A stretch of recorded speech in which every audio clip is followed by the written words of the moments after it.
Oh, it's 1:28 in the morning. And yeah, kakain tayo ng palabok. Like Bia Boris.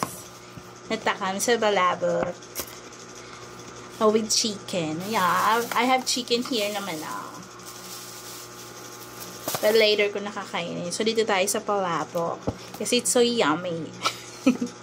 Natuwa ako kay Bea Boris nung nakaraan. Kasi sarap na sarap sa palabok ng Jollibee. So, it's 2 in the morning. Ay na. It's 1:29 in the morning. And we're going to eat the palabok na. Like Bea Boris. O, Bea Boris should, mag-endorse na ng Jollibee. Kasi yes, matatakam ka habang siyang kumakain. Chariris. Balik na tayo sa normal. So, kakain na tayo ng palabok.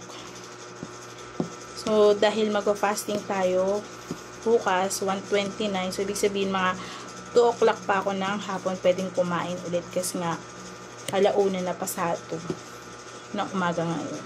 So, at least 12 hours ang fasting. So, yummy na.